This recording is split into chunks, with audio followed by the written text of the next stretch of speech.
What's going on, guys? It's Colin, and I'm bringing you some tips for attacking in rush mode on Harvest Day here for Next Gen Tactics.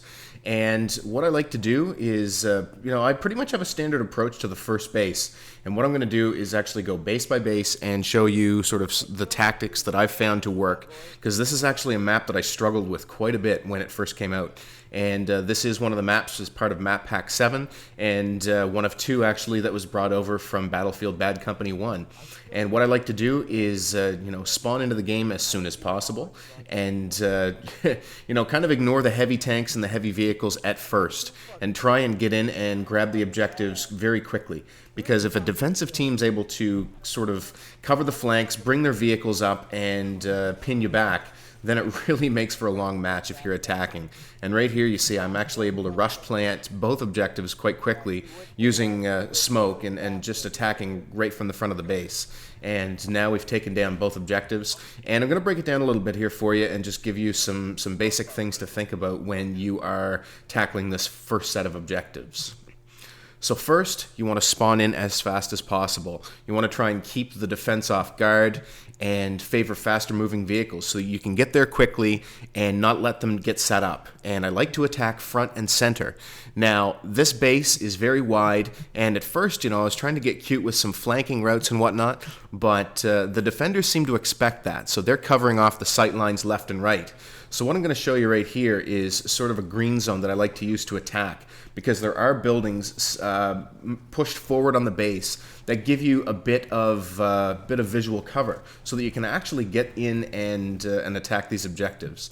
So right here you can see that I've highlighted sort of the green zone where you do have that visual cover. Now, unless the defenders have pushed forward with heavy vehicles and cover the field.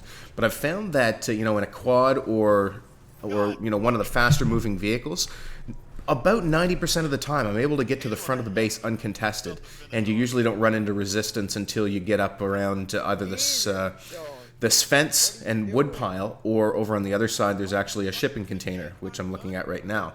So one of my squad mates is actually going to go in and arm this objective, and I'm going to basically sneak in through the window and arm Bravo myself. And, we've done this a few times now, and it seems to be effective. What I do right now is one of my squad mates, he hops in the tank. I'm going to actually hop on the gunner and defend the armed objective. But I've run this probably half a dozen times now on the Xbox, and a couple of times actually as well on PS3, and it has worked for us. So, you might want to give that a try, and rather than trying to get really cute with flanking routes, front and center on this one might very well be the best approach. And just for your entertainment, I'm going to go take out a couple of Wookiees who are trying to camp the hillside and pick us off in our spawn.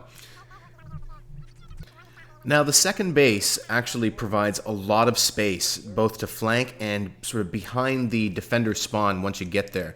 And there's a couple of different things that I will try. The first is, I'll always attempt to go for a rush plant and grab a quad or something, but, generally you want to stay to the right. I've never been successful attacking on the left. There is a wide open field behind the base, but that is going to be full of defenders who are spawning. So, you want to stay out of there because you're going to get picked off. And what we found to be quite effective is to use a tank crew of engineers to basically push up on the right and provide a mobile spawn point. And, when you put all that together, we've been, again, successful more often than not. And when we try and move left, or we try and get, too cute on this one, we've actually lost on the first base, we've lost on the second base. But these are the tactics that we found get us through onto the later stages of the match. So the first approach that I'm going to show you here is pretty straightforward. I'm running on a quad bike, and I'm going to push far right and just behind the objectives, and then I'm going to move in on foot. Now, what you'll find is if you bring that quad all the way into the base, you are going to make yourself, you're painting a huge bullseye on your back, basically.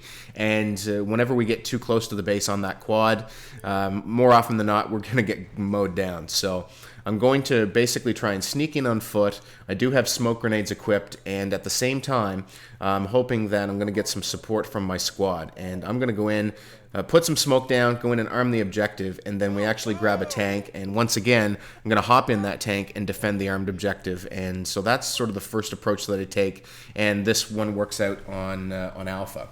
Now, the defenders are back and behind Alpha, so occasionally you will have to bring up a vehicle in order to try and pin them down and distract them in order to take down that objective. So it is the tougher of the two, I find. So whenever possible, I do like to take the Alpha objective first. Now this is, I actually hopped in, it looks like I'm in with a random teammate, but this guy was actually also in our party. So I say, I'm going to hop in the tank with you, and we head over to the right location where we pretty much want to set up. But unfortunately, they're all over us, and they're going to take down the tank, and I'm not able to actually get in and arm Bravo in this example. So anyway, but this is basically where you want to post up with the tank. And once I spawn back in, you'll see that my squad mates have brought a tank up to a similar location. Now, if both guys are in the tank, then you may not be able to spawn, so you have to be communicating and just let one of them know, can you hop out, I'll spawn on you. And that's exactly what I do here. Now, from this position, I don't actually go in and arm the objectives, but what you will find is that if you create enough havoc over here on the right-hand side, you're going to pull the defense over your way, and they're just going to keep running at you over and over again, trying to clear you out of there. And as you can see, we have an engineer or two diligently repairing the tank while we maintain this point. And I kill off a couple of defenders, which is going to push them back to the other side of the field based on the control point that we have here. And, they're going to keep coming back. So while they attempt to take down our tank and come kill me, and revenge kill me essentially, they're not focused on the objective. And we call that out. And one of my, and the squad mate the random teammate who's not necessarily in our squad, but is in our Xbox Live party at this time, he's kind of talking to us as well, and they head over and grab Alpha. So, you can use distraction tactics, especially on a map like this where it is so wide open, to try and shift the defense in your favor. And, that's basically exactly what we do here. And after I pick up a few kills, we soften them up and we push them back, and the team's actually able to go in and take down Bravo. Excuse me, frog in my throat. And, at that point, I'm going to sort of circle back and try and get a vantage point on Bravo. I might get killed here one more time before that happens. And, no harm, no foul. I'm able to spawn right back in on the tank. So, that's a great point to be holding. And we found that we've had a lot of success. And it's quite a bit of fun, too, because, you can rack up a number of kills from that position. So one last time, I spawn in on the tank, and now we have the charge set at Bravo. So let's just toss down some ammo in case they need some help, and just basically go cover Bravo, and we take it down and clean up the base a little bit before we move on to the third. But, it is important to be running smoke if you have the assault kit. Right there, I was hit and I knew I was spotted, so I just fired some smoke at my feet in order to clear that spot over my head so I can continue to move. And the contour of the land over on this right-hand side provides you with some natural cover, so you can kind of dip down into the valleys, in order to provide yourself with that cover and not get picked off. So now let's move on to the third base. And what we've done sort of subconsciously when we've taken this successfully is we've kind of split up and attacked the left and the right at the same time. Now, one thing you definitely don't want to do is push too far, and because it's sitting in an open courtyard, it's best to probably focus your attention on the Bravo objective first. And I really only have footage of one approach on this one. I think some of the other times I was basically sitting back in a tank. So, what I like to do is just kind of carefully move up the left-hand side, maintaining cover by just basically moving around the buildings. I'm not going into any of the buildings at this point, but then, as you can see, Bravo's right here in an open courtyard. I don't want to put myself at risk by pushing up beyond Bravo. The defenders do like to sit up in those buildings, so I'm just going to drop some smoke. You can see I'm getting hit, so I want to get out of there and try and get eyes on the objective so that I can defend it here, because the other half of the squad has actually pushed up the right-hand side. Now, from this location, a couple of defenders are actually going to run right in. They don't clear the buildings first, and I'm able to shoot two in the back and destroy Bravo. So that's always a good day. Now, occasionally you will find that defenders are holed up in these buildings, and you'll have to clear them first. So in that case, it's best to have the support of a squad mate. Now, base 4 is probably the tougher of the last two bases. And, it's tempting to try and go up that right-hand staircase, but I found that that's just a death trap. And so what I like to do is go to the left and use smoke and the natural contours again of the landscape to provide cover. And what you want to do on this base is minimize your elevation disadvantage. So you are fighting uphill, and I find that on the right-hand side right here, that difference is much more substantial. So, that's why I sort of favor the left-hand side, because, the elevation change is a little bit more gradual.